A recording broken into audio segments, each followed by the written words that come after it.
Welcome to Stories of Histories. I'm your host, Virgilio. Today, we're diving into a pivotal moment in European history, the aftermath of World War II, specifically a seemingly paradoxical move by the U.S. So the Marshall Plan, they heavily invested in rebuilding Germany, the very nation that had just devastated Europe. Let's unpack this. Imagine Europe in 1947. The war had left the continent in ruins, physically and economically. People struggling with hunger, unemployment, and political instability. It was a fertile ground for totalitarian regimes to take root. The U.S., under President Truman, recognized the urgency of the situation.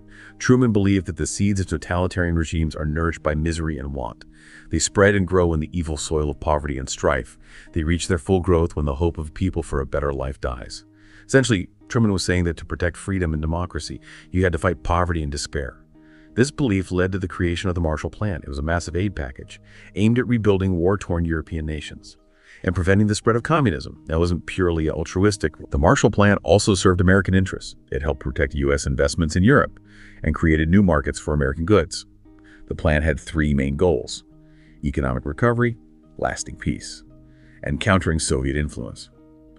While there were criticisms, no one at the time proposed a better alternative. But here's the twist that really makes you think. Germany, despite being the aggressor in the war, became the biggest beneficiary of the Marshall Plan.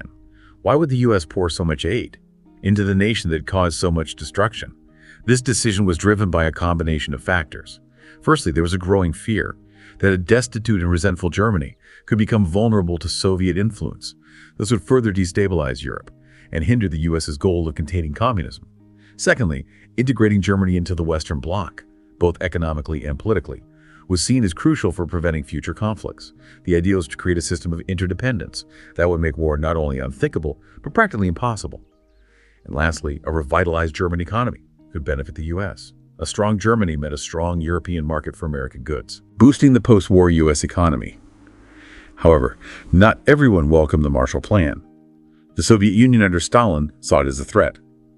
Stalin believed the U.S. was trying to use the plan to gain control over European economies and undermine Soviet influence. The requirement for recipient countries to share detailed economic data with the U.S. was seen as particularly intrusive. Stalin's deep suspicion of the West led him to reject the Marshall Plan outright. He also pressured Soviet satellite states in Eastern Europe to refuse the aid. This decision solidified the division of Europe into two opposing blocs, setting the stage for the Cold War. As a countermeasure, the Soviets launched their own aid program, the Molotov Plan. Unlike the Marshall Plan, which was open to any European nation, the Molotov Plan was specifically designed to strengthen Soviet control over Eastern Europe. It prioritized heavy industry and centralized planning, reflecting the Soviet economic model. The Marshall Plan, while named after General George Marshall, the U.S. Secretary of State, was actually championed and fiercely defended by President Truman. He faced opposition from Republicans in Congress, who were hesitant to spend such a vast sum, especially on a plan that included Germany.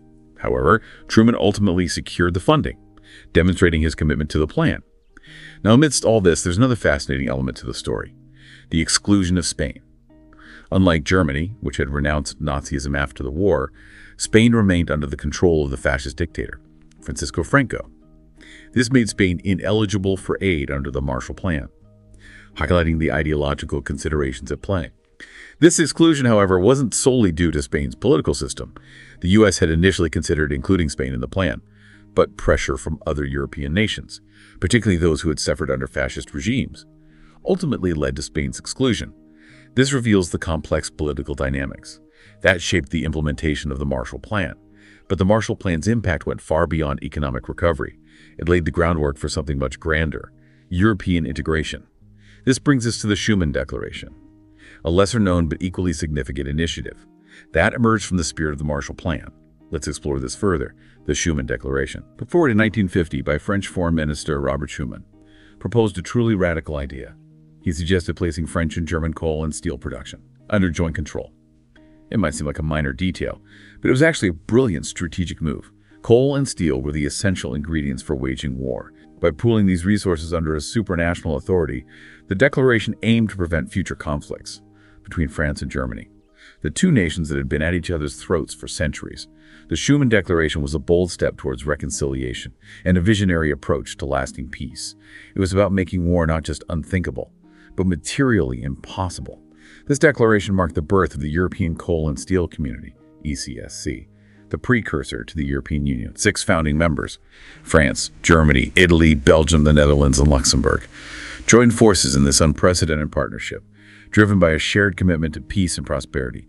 It's amazing how this seemingly technical agreement about coal and steel laid the foundation for something much grander. The ECSC paved the way for deeper economic integration, political cooperation, and ultimately, the formation of the European Union as we know it today. A key figure in this story is Konrad Adenauer, the first chancellor of West Germany. He worked closely with Schuman to bring the ECSC to life. Adenauer's commitment to European integration stemmed from his personal experiences and his vision for a new Germany. Even before the war, Adenauer had openly defied Hitler, refusing to decorate Cologne, where he served as mayor. For the Nazi leader's visit, this act of defiance led to his persecution by the Nazi regime. After the war, Adenauer emerged as a strong advocate for rebuilding Germany and Europe. He acknowledged German responsibility for the war and dedicated himself to forging a new path forward, based on cooperation and reconciliation. Adenauer's approach stands in stark contrast to the initial hesitation shown by German Chancellor Angela Merkel during the 2020 pandemic. Remember, Germany benefited immensely from debt forgiveness after World War II, despite its aggression. Yet during the early stages of the pandemic, there was some reluctance from Germany to extend similar generosity to struggling European nations. It's a reminder that even with a shared history of solidarity, national interest can sometimes overshadow collective action. But let's go back to the Marshall Plan and its decision to aid Germany. It might seem paradoxical to shower aid on the aggressor, but this decision was rooted in a pragmatic understanding of the political realities of the time. The U.S. recognized that excluding Germany from the recovery effort would be counterproductive. A destitute and resentful Germany could become a breeding ground for extremism and instability, further jeopardizing European security. The Marshall Plan was about more than just rebuilding economies. It was about rebuilding trust and fostering cooperation. Integrating Germany into this framework was seen as essential for preventing future conflicts, securing a lasting peace in Europe. And while the U.S. played a leading role, it didn't dictate terms unilaterally. European nations had a voice in the process. The idea for the Schuman Declaration, for instance, originated not in Washington but in Paris. It was a testament to the shared commitment to European integration and the growing recognition that the continent's future lay in unity, not division. Robert Schuman, the French foreign minister, understood that lasting peace required a fundamental shift in mindset, a move away from national rivalries towards shared interests and collective responsibility. His vision went beyond economics. He believed in a Europe where former enemies could work together to create a better future for all. Schuman's personal experiences during the war deeply shaped his worldview. He had witnessed firsthand the horrors of conflict and the devastating consequences of division.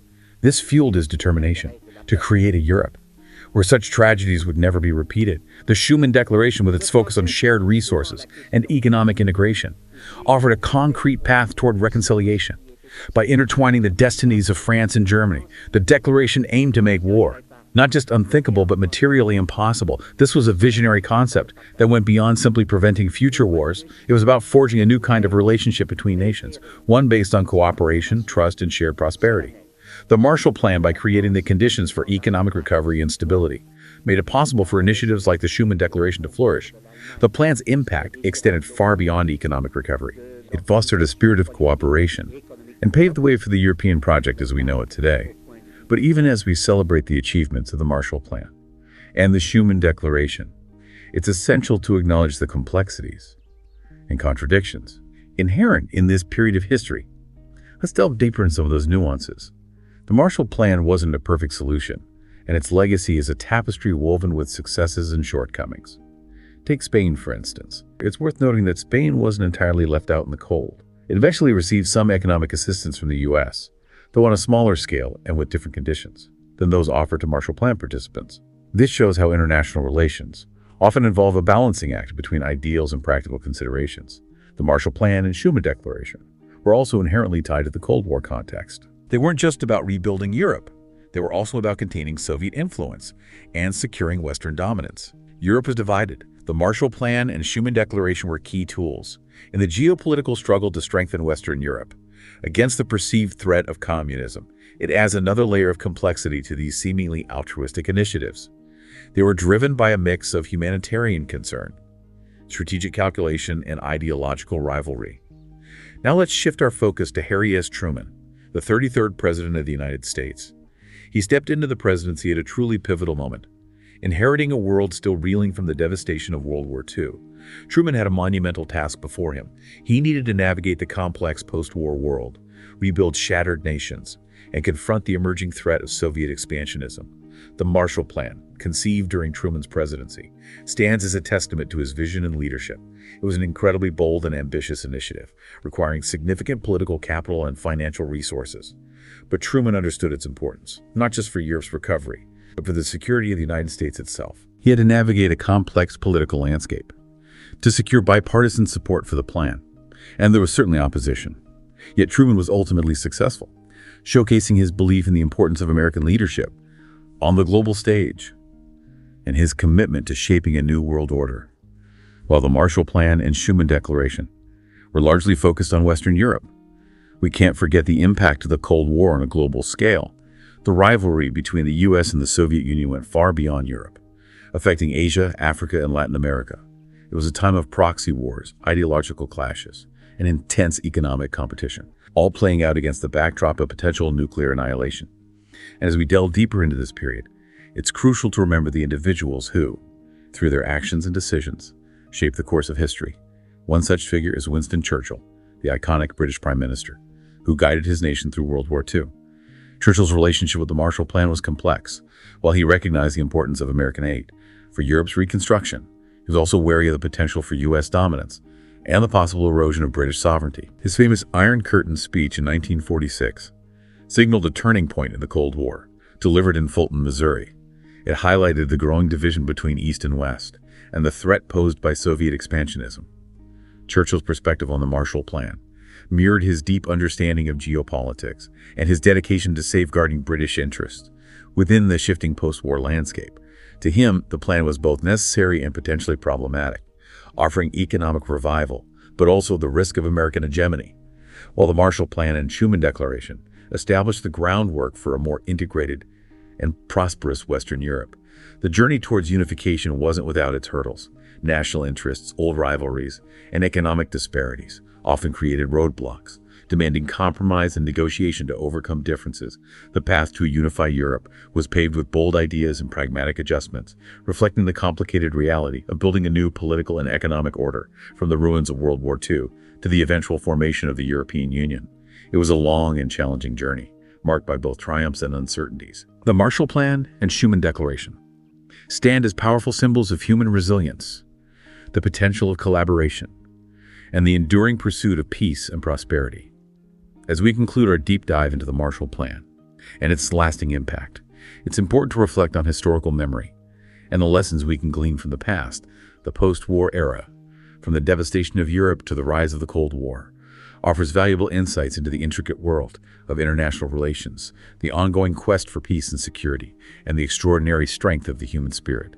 The Marshall Plan, with its unprecedented scale and ambition, serves as a reminder that even in the darkest of times, nations can unite to rebuild and strive for a better tomorrow.